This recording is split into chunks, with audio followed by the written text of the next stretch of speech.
Hello friends, welcome to learn services. This is Ram Soni. MPPSC ने ADPO exam की final answer key जारी कर दी है। इस फाइनल आंसर की में यदि आप देखें तो यहां पर 4 क्वेश्चंस को डिलीट कर दिया गया है टोटल एंटायर पेपर में, मतलब दोनों पार्टों को मिलाकर एमपीपीएससी ने 4 क्वेश्चंस डिलीट किए हैं। इसके अलावा एक क्वेश्चन ऐसा है जहां पर मल्टीपल आंसर दिया गया है ना। तो इस पेपर को हम डिस्कस करेंगे। अभी हम लोग डिस्कस कर रहे हैं पार्ट ए को, जो कि जीएस का पार्ट है, और ये जीएस का पार्ट सभी एग्जाम्स के लिए, कोई भी एग्जाम एमपीएससी का हो, सभी के लिए काफी यूजफुल है। इसलिए आप लोग इसे जरूर देखें। यदि कोई बाकी एग्जाम्स की भी तैयारी कर रहे हैं उन्हें भी पेपर देखना है, बिकॉज ये काफी इंपॉर्टेंट है। तो आइए डिस्कशन की शुरुआत करते हैं। अभी पार्ट ए डिस्कस करेंगे, उसके बाद पार्ट बी भी डिस्कस किया जाएगा, जो कि लॉ पार्ट का है। तो वो सिर्फ लॉयर्स जो है उनके लिए यूजफुल होने वाला है। तो उसको मैं आई बटन में पिन कर दूंगा, तो उसे भी आप फ्यूचर में देख सकते हैं। चलिए शुरू करते हैं। Let's start with the first question. पहला क्वेश्चन आपके सामने है। ओके, शुरू करने के पहले एक छोटी सी इंफॉर्मेशन और भी है। आप लोग हमारा telegram group Ram Soni MPPSC join कर सकते हैं। हमारी सभी जो फ्री क्लासेस होती हैं उसकी लिंक यहां पर शेयर की आती है, और बाकी जितने भी अपडेट्स एमपीपीएससी के हैं वो सारे यहां पर शेयर किए आते हैं, जिसके माध्यम से आप उनसे जुड़ सकते हैं। ऑलराइट, पहला क्वेश्चन यहां पर है। इंटरनेट पर डेटा के आदान प्रदान को सुरक्षित रखने के लिए प्रयुक्त तकनीक एसएसएल का पूरा नाम क्या है? आमतौर पर एमपीपीएससी इस तरह से शॉर्ट्स देती है हमेशा, तो ये थोड़ी आपको पता भी होना चाहिए। इसका फुल फॉर्म है secure sockets layer, that is called secure sockets layer. Alright, तो एसएसएल का फुल फॉर्म क्या है? एसएसएल का फुल फॉर्म है सिक्योर सॉकेट लेयर। अगला क्वेश्चन, निम्नलिखित में से क्या साइबर क्राइम का उदाहरण नहीं है? इनमें से कौन सा साइबर क्राइम का एग्जाम्पल नहीं है? अब देखिए, इसमें है डिनायल ऑफ सर्विस, इसे बोलते हैं डीओएस। ये साइबर क्राइम है। फिशिंग भी एक प्रकार का साइबर क्राइम है, बिकॉज यहां पर आपको मेल किया आता है और मेल के माध्यम से आपकी जो इंफॉर्मेशन है उसको निकाला जाता है। That is called fishing. इस समय उसका एडवर्टीजमेंट भी काफी ज्यादा आ रहा है लोगों को जागरूक करने के लिए। स्पैमिंग का मतलब ये कि मल्टीपल आपको मैसेज भेजे जाए, लगातार एक ही मैसेज को कई बार भेजा जाए, आपको परेशान किया जाए ऐसा करके। तो ये सारे, हालांकि स्पैमिंग की बात करें, that is not like cyber crime, लेकिन फिर भी परेशान किया था तो उसको वहां पे काउंट कर लिया गया। तो इसका सही आंसर है क्रिप्टोग्राफी। तो इसका सही आंसर क्या है? साइबर क्राइम एग्जांपल नहीं है, दैट इज कॉल्ड क्रिप्टोग्राफी। अगला क्वेश्चन है। शिक्षा नीति के 3 महत्वपूर्ण सिद्धांत पहुंच, समानता, गुणवत्ता को प्राप्त करने के लिए भारत सरकार द्वारा प्रारंभ किए कार्यक्रम का नाम क्या है? हमारी जो एजुकेशन पॉलिसी है उसमें 3 महत्वपूर्ण प्रिंसिपल हैं, पहुंच, समानता, गुणवत्ता। इसका मैं इंग्लिश वर्जन दिखाया था आपको। सो इसका इंग्लिश वर्जन है, आप देख सकते हैं। Program initiated by the government of India to achieve 3 main principles of education policy, that is called access, equity and quality. तो इसका सही आंसर दिया गया है, दैट इज सी, मतलब स्वयं। स्वयं पोर्टल का नाम आप लोगों ने सुना होगा, दैट इज कॉल्ड स्वयं पोर्टल, बहुत ही फेमस है इस समय। अगला क्वेश्चन आपके लिए दिया हुआ है, दैट इज 5G नेटवर्क में उच्च डेटा दर को सपोर्ट करने वाली स्पेक्ट्रम फ्रीक्वेंसी रेंज क्या है? ऑलराइट, तो इसका इंग्लिश वर्जन जब देखें तो यहां पूछा गया है spectrum frequency range in 5G network that support high data rate is. तो इसका सही आंसर है, ये है अबव 6 गीगाहर्ट्ज, अबव 6 गीगाहर्ट्ज। तो इसका सही आंसर है 6 गीगाहर्ट्ज से ज्यादा। अगला क्वेश्चन यहां पर है। माइक्रो ब्लॉगिंग प्लेटफॉर्म का एक उदाहरण है। तो इनमें से कौन सा माइक्रो ब्लॉगिंग का एग्जाम्पल है? तो यहां पे है ऑप्शन फेसबुक, कोरा, इंस्टाग्राम, ट्विटर। एमपीपीएससी ने इस ऑप्शन में चेंजेस लाए हैं। फेसबुक को भी इन्होंने माना है कि माइक्रो ब्लॉगिंग प्लेटफॉर्म है। कोरा तो चलो ठीक है, इसमें बहुत लंबा लिखा रहता है। इंस्टाग्राम को ही माना है, एवन ने ट्विटर को ही माना है। तो इन सभी को यहां पर इन्होंने माइक्रो ब्लॉगिंग प्लेटफॉर्म का एग्जाम्पल माना है।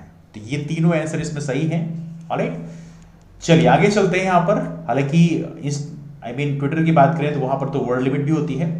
अगला क्वेश्चन है। इलेक्ट्रॉनिक्स एंड सूचना प्रौद्योगिकी मंत्रालय, electronics and information technology department है ना, इलेक्ट्रॉनिक्स एंड इंफॉर्मेशन टेक्नोलॉजी की सूचना प्रौद्योगिकी इलेक्ट्रॉनिक एवं संबंधित क्षेत्रों में शोध एवं विकास कार्य करने हेतु एक प्रमुख इकाई कौन सी है?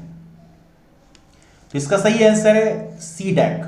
आप लोगों को याद होगा सीडैक पुणे,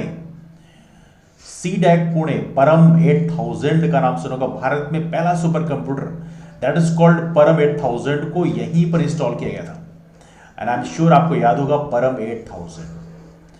इसका फुल फॉर्म है centre for development of advanced computing, and that is located in the Pune. अगले क्वेश्चन में से क्या आर्टिफिशियल इंटेलिजेंस के से सीधे संबंधित नहीं है? आर्टिफिशियल इंटेलिजेंस से कौन सा डायरेक्टली इसमें संबंधित नहीं है? इसका सही आंसर है कंप्यूटर नेटवर्किंग। बाकी सुपरवाइज लर्निंग हो गया, अनसुपरवाइज लर्निंग हो गया, न्यूरल नेटवर्क है, ये सारी चीजें उससे जनरेट होती हैं, लेकिन यहां पर कंप्यूटर नेटवर्किंग उससे संबंधित नहीं है। अगला ऑप्शन है पेगासस। पेगासस का एक उदाहरण है, किस चीज का है, याद रहे पेगासस एक स्पाईवेयर है।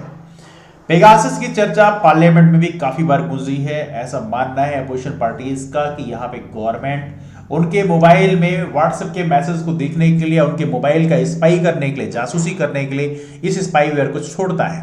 तो पेगासस याद रहे एक इजराइल बेस्ड स्पाईवेयर है, इजराइल के द्वारा इस स्पाईवेयर को बनाया गया था और इन्होंने इंडियन गवर्नमेंट को सेल किया है और ये स्पाईवेयर ऐसा माना जाता है कि Indian government is using it. बीते कुछ दिन पहले कुछ रिपोर्ट्स आई थी जहां बोला गया था कि ये स्पाईवेयर भारत सरकार जो है, भारत सरकार का जो मंत्रालय है वो डिफरेंट लोगों की स्पाई करता है, उसकी प्रॉपर एक लिस्टिंग भी आई थी, आपको याद होगा, that was quite famous one. तो यहां पर देखा है तो पेगासस स्पाईवेयर के बारे में ये है, इसमें बहुत सारे गवर्नमेंट के ऊपर चार्जेस लगे हैं, हालांकि गवर्नमेंट लगातार उसको डिनाई करती रही है, लेकिन गवर्नमेंट ने अभी तक ये नहीं कहा है कि पेगासस को हम लोग इस्तेमाल नहीं करते, है ना। अगला क्वेश्चन है भारत सरकार द्वारा क्लाउड कंप्यूटिंग की सरकारी आवश्यकताओं को पूर्ण करने के लिए किए जा रहे प्रयास का नाम क्या है। क्लाउड कंप्यूटिंग, देखिए स्पाईवेयर क्या होता है आपको पता होना चाहिए, आपके मोबाइल में वो स्पाईवेयर होता है लेकिन आपको पता नहीं चलता, बस आपकी इंफॉर्मेशन, आपके मोबाइल की इंफॉर्मेशन जो है सामने वाले को देता रहता है। तो भारत सरकार द्वारा क्लाउड कंप्यूटिंग की सरकारी आवश्यकताओं को पूर्ण करने के लिए किए जा रहे प्रयास का नाम क्या है। बहुत ही अच्छा क्वेश्चन है, इसका सही आंसर है मेघराज। इसका इंग्लिश वर्जन भी देख लेते हैं, आपको यदि इंग्लिश समझ, हिंदी समझ आ रही हो तो। यहां पे लिखा है name of the initiative by the Indian government to fulfill the government needs of cloud computing is, that is called MeghRaj. That's a very important question. अगला क्वेश्चन आपके सामने, डिजिटल हस्ताक्षर को वैधानिक स्वीकृति किस एक्ट के द्वारा दी गई है।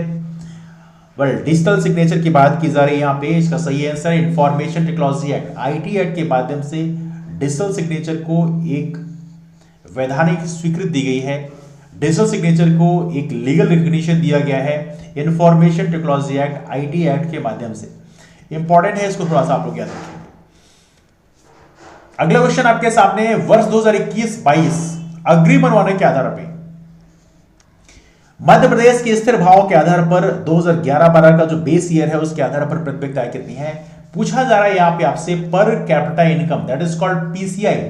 याद रहे गवर्नमेंट जिस डेटा को प्रोजेक्ट करती है अक्सर वो स्थिर भाव पे नहीं प्रचलित भाव पे होता है, लेकिन यहां पर जो आपसे क्वेश्चन पूछा गया है ये स्थिर भाव के आधार पे होता है, मतलब उस समय का जो रेट था उसके हिसाब से होता है। तो यहां पर आप देखेंगे इसका सही आंसर 63,345 रुपीज। ये क्वेश्चन है आपके इकोनॉमिक सर्वे का, इसीलिए कहते हैं इकोनॉमिक सर्वे पढ़ना जरूरी होता है। आर्थिक सर्वेक्षण में ये सारे डेटा बड़ी आसानी से मिल जाते हैं, बजट में कई बार चीजें नहीं मिलती, लेकिन आर्थिक सर्वेक्षण में ये सारे डेटा प्रॉपर तरीके से अरेंज फॉर्म में रहते हैं, इसलिए आर्थिक सर्वेक्षण जरूर पढ़ना चाहिए, है ना। इस साल का भी आएगा तो उसको हम लोग अपलोड करेंगे। अगला क्वेश्चन आपके सामने, आकांक्षी विकास खंड program, that is called ABP. आकांक्षी विकास खंड प्रोग्राम, इसको इंग्लिश में क्या बोलते हैं मैं आपको दिखाता हूं, that is called aspirational blocks program. इसीलिए कहते हैं हिंदी इंग्लिश से बड़ा डिफरेंस हो जाता है, इसलिए इंग्लिश मीडियम में थोड़ी पढ़ना आसान हो जाता है। तो आकांक्षी विकास खंड programme ABP, that is called aspirational blocks programme, launched in Madhya Pradesh. तो किस वर्ष शुरू किया गया, इसकी यदि हम बात करें तो इसका सही आंसर है दैट इज बी, 2018 में इसकी शुरुआत की गई है, इसको आप लोग जरूर याद रखेंगे। अगला क्वेश्चन है, मध्य प्रदेश के औद्योगिक उत्पादन में मूल्य के आधार पर खाद्य प्रसंस्करण उद्योगों का कितना हिस्सा है। बोल देखिए इसका सही आंसर है ये है आपका सी, दैट इज 32%।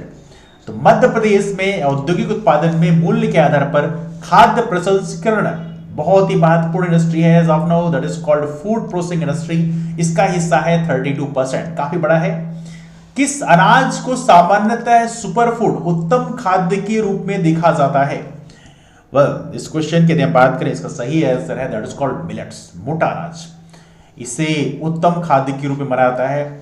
इसका इंग्लिश वर्जन भी आप पढ़ेंगे तो काफी इंटरेस्टिंग लाइन है, look at here, which grain is often referred to as the superfood, that is called millets, है ना, इसे हिंदी में बोलते हैं मोटा अनाज।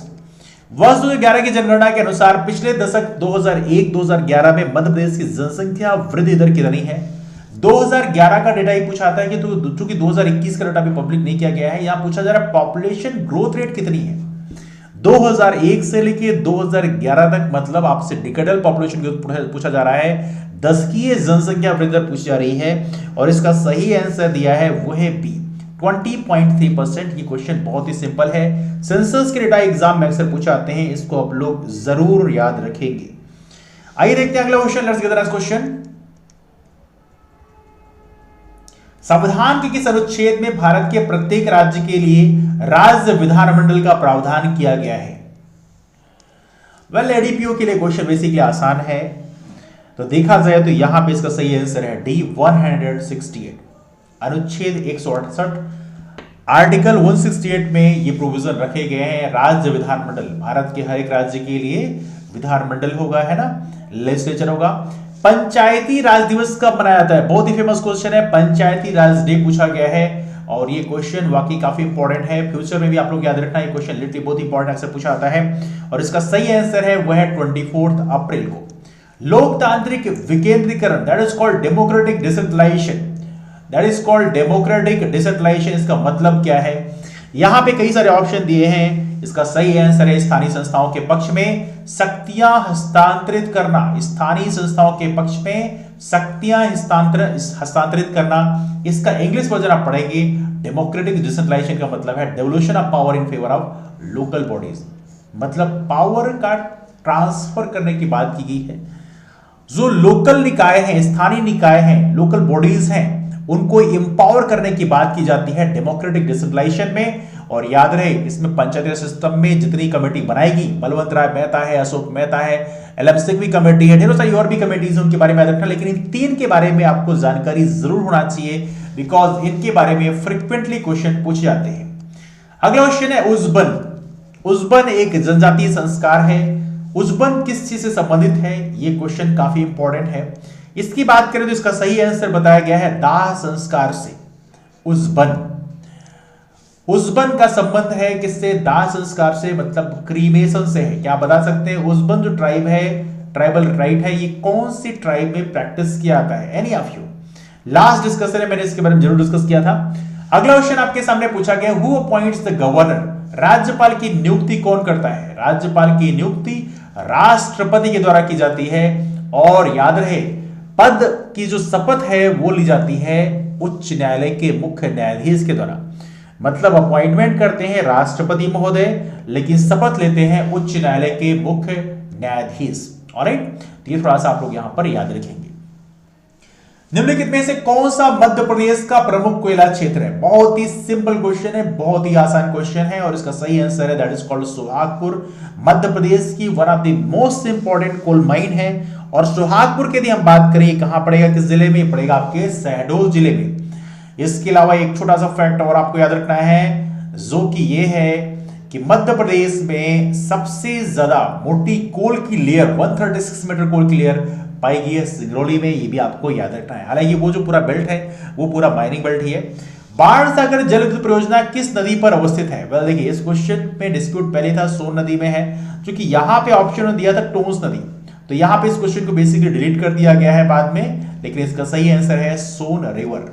ऑलराइट, अगला क्वेश्चन आपके सामने पूछा गया, निम्नलिखित में से कौन सा नवीकरणीय ऊर्जा संसाधन नहीं है? नवीकरणीय मतलब रिन्यूएबल एनर्जी सोर्सेस कौन सा नहीं है? ओके, मैं इंग्लिश वर्जन ले लेता हूं इसका। Which the following is not a renewable energy sources? अब इसमें देखिए, टाइडल एनर्जी हो गई, सोलर एनर्जी हो गई, ये दोनों रिन्यूएबल है, विंड एनर्जी भी है। डोलोमाइट की बात करें, डोलोमाइट इससे मतलब नहीं है, डोलोमाइट नहीं है, बाकी ऑप्शन। इस तरह से एलिमिनेशन राउंड से आप इसको सही कर सकते हो। सतपुड़ा तापी विद्युत केंद्र कहां स्थित है? बहुत ही आसान सा क्वेश्चन है। सतपुड़ा तापी विद्युत केंद्र, सतपुड़ा थर्मल पावर प्लांट, ये कहां पर है? That is located in the सारणी। सारणी कहां पे है? सारणी है बैतूल में, है ना। अगला क्वेश्चन है, निम्नलिखित में से कौन सा युग्म सही सुमेलित नहीं है? मैच, मैच चेक करना है। इसका सही आंसर है ए मैग्नीज। मैग्नीज की बात करो तो मैग्नीज आप कहां पर है? मैग्नीज की जो माइन है वो है भरवेली में। कहां पे है? भरवेली में। और भरवेली कहां पे है? भरवेली है बालाघाट में।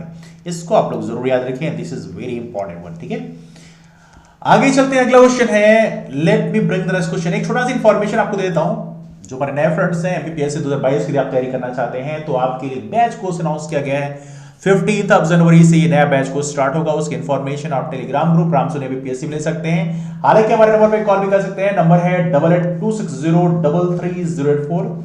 इस बैच की जो प्राइस है वो है 1999।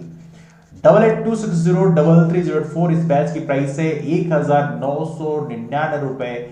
ये बैच कोर्स स्टार्ट होगा 15 जनवरी से।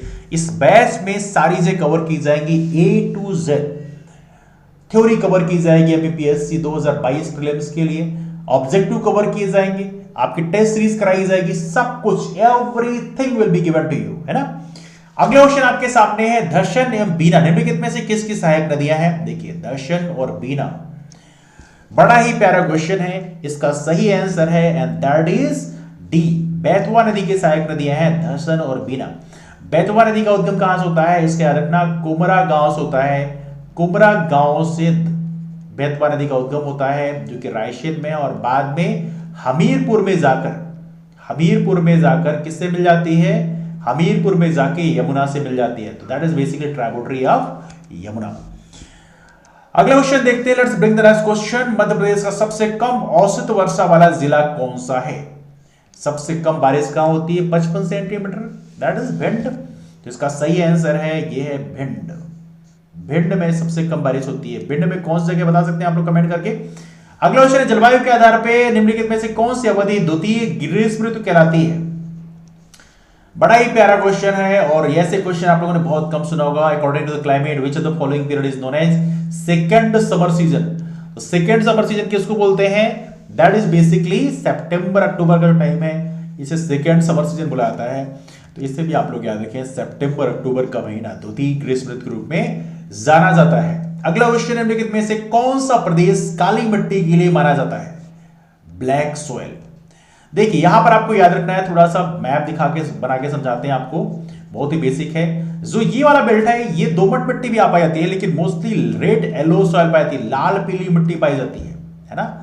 यहां पर आप देखोगे आपके बेसिकली होशंगाबाद के आसपास यहाँ पे आपको लेटराइट सॉइल ही पाई जाती है, लेकिन यहाँ पे जो मालवा का रीजन है यहाँ पे आपको मिलेगी कौन सी, ब्लैक सॉइल, काली मिट्टी होती है। इसे रेगुर के नाम से जानते हैं, इससे रेगुर भी कहते हैं। क्या बोलते हैं, रेगुर। इसे कपासी मिट्टी बोलते हैं, जो कि यहाँ पे कपास का उत्पादन काफी अच्छा होता है। और ये है मालवा का पठार, बहुत ही इंपॉर्टेंट क्वेश्चन है। और याद रहे चंबल का जो बेल्ट है यहाँ पर जो मिट्टी पाई जाती है that is called alluvial soil, that is called alluvial soil. तो ये भी आपको यहाँ पर याद रखना है। अगला क्वेश्चन है, सतपुड़ा श्रेणी की पूर्वी सीमा पर निम्नलिखित में से कौन सी श्रेणी अवस्थित है।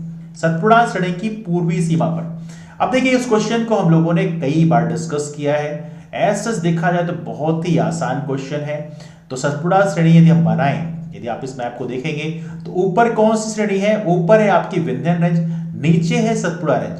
सतपुड़ा रेंज में स्टार्टिंग में कौन सी है, ये रेंज है जिसका नाम है मैकाल रेंज। फिर इसके बाद कौन सी है, महादेव रेंज। फिर गाविलगढ़ भी है, लास्ट में पड़ेगी राजपीपला रेंज। ऊपर विंध्यन रेंज की बात करें स्टार्टिंग में कौन सी है, कैमूर रेंज। बीच में कौन सी है, भांडेर रेंज। अब चलिए इस क्वेश्चन को रिप्लाई करते हैं। सतपुड़ा श्रेणी की पूर्वी सीमा पर निम्नलिखित में कौन सी श्रेणी अवस्थित है, तो ये है आपकी मैकाल रेंज। तो कौन श्रेणी होगी, इसका सही आंसर हो गया मैकाल श्रेणी। आइए अगला क्वेश्चन करते हैं, let's get the next question. Soviet union के अंतिम नेता नाम है मिखाइल गोर्बाचेव। बड़ा ही फेमस नेता है, इनका हाल ही में किस समय पर निधन हुआ। मिखाइल का नाम फेमस क्यों है, 1991 के टाइम में जब यूएसएसआर का फ्रेगमेंटेशन हुआ था, यूएसएसआर जब कई टुकड़ों में टूट गया, तो वो डिसीजन मिखाइल गोर्बाचेव का था। And that's why Mikhail Gorbachev को बहुत सारे कंट्रीज का जनक भी कह सकते हैं, because if he would not be there, शायद ये होता नहीं। पुतिन के टाइम में तो पॉसिबल ही नहीं था। तो यूक्रेन जैसी बहुत सारी बड़ी बड़ी जो कंट्रीज बनी, यूक्रेन हो गई, जॉर्जिया हो गई, ऐसी कई सारी कंट्रीज का जो फॉर्मेशन हुआ यूएसआर से अलग होकर, वो मिखाइल के टाइम में हुआ था। और मिखाइल का भी हाल ही में निधन हुआ है, that's why it was in the news. और इसका सही आंसर है ये है 91 ईयर्स में। अगला क्वेश्चन है, यूजीसी के पूर्व अध्यक्ष हैं जिनका नाम है प्रोफेसर डीपी सिंह, इनको शिक्षा सलाहकार के पद पर नियुक्त किया गया है। किस राज्य ने नियुक्त किया है, तो याद रहे इनको शिक्षा सलाहकार के रूप में नियुक्त किया गया है उत्तर प्रदेश सरकार के द्वारा। डीपी सिंह का नाम फेमस इसलिए भी है because he was the vice chancellor of Deval university for while. Deval university के वाइस चांसलर भी थे। और कमाल की बात है, उस time of when I was student over there, मैं जब वहां पढ़ रहा था उस समय वो वहां के वाइस चांसलर थे। पर्सनली आई मेट हिम, तो देखा जाती बहुत बड़ी बात है। तो इसलिए दैट्स व्हाई मे बी शायद क्वेश्चन पूछा गया हो, अदरवाइज इनका रिलेशन मध्य प्रदेश ज्यादा है नहीं, but since he was the vice chancellor of Deval university इसलिए पॉसिबिलिटी है कि इनका नाम पूछ लिया गया होगा। अगला क्वेश्चन आपके सामने, मसाई मारा। मसाई मारा राष्ट्रीय अभयारण्य किस देश में स्थित है? मसाई मारा, देखिए मसाई का नाम, मसाई जो ट्राइब है, यदि आपने कभी एनसीईआरटीज पढ़ी होंगी 6th और 7th की ओल्ड एनसीईआरटी, वहां पर मसाई टर्म जो है इस्तेमाल किया गया है, तो उसके बारे में यदि आपने पढ़ा हो कभी, हालांकि क्वेश्चन को बाद में डिलीट कर दिया गया है, दैट वाज डिलीटेड, इसको डिलीट कर दिया गया है, लेकिन वहां पर जो मसाई ट्राइब है उसको जरूर जिक्र किया था। मसाई ट्राइब बेसिकली केन्या में पाई जाते हैं, उनका थोड़ा अलग कल्चर होता है, वहां पे एक जेबू नाम का एक प्राणी भी पाया जाता है, इसके पास जितनी जेबू होती है उसको उतना अमीर माना जाता है। कुछ कल्चर्स होते हैं वहां पे, उसको भी हम डिस्कस नहीं कर रहे हैं, लेकिन yes that was the term used over there. अगला क्वेश्चन आपके सामने, मुख्यमंत्री श्रमिक सेवा प्रसूति सहायता योजना 2022, इसको इंग्लिश में क्या बोलेंगे? Let me show this to you, here it is, मुख्यमंत्री श्रमिक सेवा प्रसूति सहायता योजना 2022, हिंदी इंग्लिश दोनों में सेम ही है, जो कि मध्य प्रदेश की योजना है। इसके अंतर्गत लाभान्वितों को कितनी प्रसूति हेतु सहायता दी जाती है? इस योजना के अंतर्गत, इस योजना के तहत जो लाभ दिया जाता है वो अधिकतम 2 जीवित जन्मे के लिए दिया जाता है। तो यह है मुख्यमंत्री श्रमिक सेवा प्रसूति सहायता योजना 2022। इस योजना की यदि आप बात करें तो इसमें प्रथम किस्त में 4000 रुपए का प्रावधान लिखा है। गर्भावस्था के दौरान निर्धारित अवधि में अंतिम तिमाही तक चिकित्सक या एएनएम द्वारा 4 प्रसव पूर्व जांच कराने पर एवं द्वितीय किस्त 12000 शासकीय चिकित्सालय प्रसव होने नवजात शिशु को संस्थागत जन्म उपरांत शीघ्र स्तनपान और पंजीयन कराने पर शिशु को 0 डोज बीसीजी, ओपीवी और हेपेटाइटिस बी टीकाकरण करने पर दी होगी। तो ये सारी इंफॉर्मेशन आप पे दी हुई है मुख्यमंत्री श्रमिक सेवा प्रसूति सहायता योजना के बारे में। अगला क्वेश्चन है, मध्य प्रदेश सिकल सेल अभियान का उद्देश्य जनजातीय समुदायों में किसकी जागरूकता का प्रसार करना है? Sickle cell, the aim of Madhya Pradesh sickle cell mission is to spread awareness among the tribal communities about, किस चीज के बारे में जागरूकता यहां पर फैलाना है? सिकल सेल अभियान का उद्देश्य। इसका सही आंसर है basically, and that is basically सारे ही हैं, जिसमें सिकल सेल एनीमिया है, थैलेसीमिया है, हेमोग्लोबिन, इन सभी के बारे में इंफॉर्मेशन देनी है, तो जागरूकता फैलानी है, तो इसमें सारी चीजें बेसिकली कवर होती हैं। ऑलराइट, अगले क्वेश्चन लेते हैं। Let me bring the next question for you. अंतरराष्ट्रीय ओलंपिक समिति का मुख्यालय कहां पर है? ये क्वेश्चन पहले भी पीएससी ने पूछा है और इसका सही आंसर लोजान। इसका सही आंसर क्या है? दैट इज कॉल्ड लोशान। इसको आप लोग याद रखिएगा, फ्यूचर में भी एग्जाम में पूछा सकते हैं यदि आप बीपीएससी देने के लिए इच्छुक हैं। किस भारतीय महिला क्रिकेटर को पहली बार मेजर ध्यानचंद रत्न पुरस्कार 2021 सम्मानित किया गया है? क्वेश्चन ये भी बहुत इंपॉर्टेंट है, इसको फ्यूचर में आप जरूर याद रखें, बहुत इंपॉर्टेंट क्वेश्चन है। इसका सही आंसर है Mithali Raj. I am sure ये नाम आप लोगों ने खूब सुना होगा। She is one of the finest player of India. Bharat में राष्ट्रीय खेल दिवस किस खिलाड़ी के जन्म दिवस पर मनाया जाता है? तो राष्ट्रीय खेल दिवस अभी नाम चेंज कर दिया गया, पहले राजीव गांधी खेल रत्न पुरस्कार था, अब उसका नाम कर दिया गया मेजर ध्यानचंद खेल रत्न पुरस्कार। तो देखा जाए तो ये भी थोड़ा इंपॉर्टेंट है जो आप लोग याद रखेंगे। तो इसमें यदि हम बात करें, इसका सही आंसर है that is C, major Dhyan Chand. तो मेजर ध्यानचंद साहब के जन्म पर राष्ट्रीय खेल दिवस मनाया जाता है, इसको आप लोग जरूर याद रखेंगे। संगाई त्योहार कहां मनाया जाता है? संगाई त्योहार याद रहे, ये त्योहार मनाया जाता है। हालांकि ऐसे क्वेश्चन को रिप्लाई कर पाना थोड़ा मुश्किल होता है बिकॉज मध्य प्रदेश के बाहर का है, बट फिर भी मणिपुर में मनाया जाता है। Why that question was asked, क्योंकि मध्य प्रदेश के सिलेबस में संगाई है नहीं, तो पॉसिबिलिटी है। तो ये बेसिकली इस समय न्यूज में था जो कि नवंबर में मनाया जाता है। इवन केबीसी में क्वेश्चन पूछा भी गया था, इसलिए पॉसिबिलिटी की शायद यहां से क्वेश्चन पूछा गया हो। अगला क्वेश्चन है, भारतीय सेना की अग्निपथ योजना के अंतर्गत अग्निवीरों की नियुक्ति के लिए संशोधित आयु वर्ग क्या है? अग्निपथ योजना बड़ी फेमस योजना है। इस योजना की बात करें तो इसका सही आंसर है वह है 17.5 से लेकर 23 वर्ष की उम्र के जो ग्रुप के कैंडिडेट्स हैं उनको इसमें रखा जाएगा। निम्नलिखित में से कौन सी रचना शरद जोशी संबंधित है? शरद जोशी की रचना इनमें से कौन सी है? बड़ी ही फेमस रचना है, इसके लिए हम बात करें तो इसका सही आंसर है युग चरण। सॉरी, संबंधित नहीं है। युग चरण की बात करें, ये शरद जोशी की रचना नहीं है। बाकी परिक्रमा तिरस्म दूसरी सतह है, ये शरद जोशी की रचना है, लेकिन युग चरण इनकी रचना नहीं है। तो युग चरण किसकी रचना है? ये रचना है माखन लाल चतुर्वेदी की। जिन्हें एक भारतीय आत्मा के नाम से जाना जाता है। तो ये रचना है युगचरण माखन राजपुरी साहब की, जो एक भारतीय आत्मा के नाम से जाने जाते हैं। अगला है, निम्नलिखित में से कौन सी जनजाति लौह शिल्प में निपुण मानी जाती है? तो ये बहुत ही फेमस क्वेश्चन है, अगरिया। तो आपने अक्सर ये नाम सुना होगा, I am sure about that. अगला क्वेश्चन आपके सामने है, आदिवासियों की बोलियों से संवाद करने एवं सूचनाएं प्रसारित करने वाले सामुदायिक रेडियो का नाम क्या है? तो इसका सही आंसर है and that is Vanya. Alright, Vanya. Awadh Kishore Jadiya का संबंध निम्नलिखित में से किस क्षेत्र से है? अवध किशोर जड़िया का संबंध किस क्षेत्र से है? ये नाम अभी बीच में फेमस हुआ था, आई एम श्योर आपको पता होगा। और इनका क्षेत्र है बेसिकली साहित्य एवं शिक्षा। पद्मश्री पुरस्कार सम्मानित किया जाता है जो मध्य की पर्सनालिटीज हैं, उनके नाम थोड़ी सी आपको ध्यान रखना होता है, बिकॉज वहां से क्वेश्चन बनने की संभावना बहुत ज्यादा होती है। पद्मावत ग्रंथ में निम्नलिखित में से किस लोक नृत्य का वर्णन किया गया है? इसमें यदि हम देखें तो यहाँ पर राई लोक नृत्य का वर्णन किया गया। और राई की बात करिए, हमारे मध्य प्रदेश का राजकीय लोक नृत्य है। और साथ में हमारे मध्य प्रदेश का जो बुंदेलखंड अंचल है, बुंदेलखंड में ये नृत्य किया जाता है। तो ये भी आपको याद रखना है कि कौन से अंचल का है। राजकीय लोकनाट्य कौन सा है? राजकीय लोकनाट्य है माच। माच की बात करें, माच कौन से अंचल का है? ये है मालवा अंचल का। मां से माच, मां से मालवा। तो ये आपको ये भी याद रखना है, that's also very very important. अगला क्वेश्चन लेते हैं, let's bring the next question to you. निम्नलिखित में से किस लेखक ने रानी दुर्गावती की राजधानी चौरागढ़ की लूट का वर्णन किया है? तो इसका सही आंसर क्या है? दैट इज अबुल फजल। अबुल फजल ने इसका वर्णन किया है। भारतीय राष्ट्रीय कांग्रेस इंदौर संघ के प्रथम अध्यक्ष कौन थे? तो इसका सही आंसर है, यह है अर्जुन लाल सेठी। अर्जुन लाल सेठी का नाम है।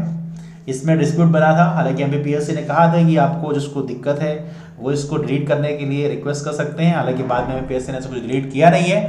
बट एनीवे, चूंकि भारतीय राष्ट्रीय कांग्रेस के बारे में इंफॉर्मेशन आमतौर पर पहले भारतीय राष्ट्रीय कांग्रेस का ही फ्रीडम स्ट्रगल में बड़ा कंट्रीब्यूशन था, दैट्स वाई भारतीय राष्ट्रीय कांग्रेस केवल जितनी भी मीटिंग्स हैं वो भी पूछ जाती है आप लोगों से। क्योंकि त्रिपुरा अधिवेशन कई बार पूछा गया कि त्रिपुरा अधिवेशन की अध्यक्षता किसने किया था, या त्रिपुरा अधिवेशन में जो डिस्प्यूट बना हुआ था सुभाष चंद्र बोस जी और हमारे महात्मा गांधी जी के बीच में, तो उसके बारे में पूछा जाता है। और बाद में किसको बना दिया गया था, सारे डिस्प्यूट्स पूछा जाते हैं एग्जाम में, तो कोई बड़ी बात नहीं है।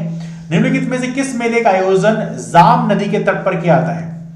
बड़ा ही फेमस है, जाम नदी के तट पर। ऑप्शन है इसमें, सही आंसर है गोटमार का मेला। याद रहे, छिंदवाड़ा में जाम नदी के तट पर गोटमार का मेला आयोजित किया जाता है, पंडुरना। तो थोड़ा सा आप लोग उसको याद रखेंगे, दैट्स क्वाइट इंपॉर्टेंट वन। अगला क्वेश्चन है, मादर और दफड़ा। मादर और दफड़ा का संबंध किससे है? तो इसका सही आंसर है वाद्य यंत्र। मादर और दफड़ा वाद्य यंत्र है। अगला क्वेश्चन आपके सामने, ओके, मादर और दफड़ा कैसे दिखते हैं? Late me show this one two you. तो इनमें से ये वाला है मादर और ये वाला है दफड़ा। तो मादर और दफड़ा ये दोनों ही वाद्य यंत्र हैं, इनको थोड़ा सा आप लोग याद रखेंगे। अगला क्वेश्चन, निम्नलिखित में से किस शासक ने उज्जैन में हिरण्य गर्भधान नामक यज्ञ करवाया था? इस क्वेश्चन का सही आंसर है दांती दुर्ग ने। दांती दुर्ग ने हिरण्य गर्भधान नामक यज्ञ करवाया था।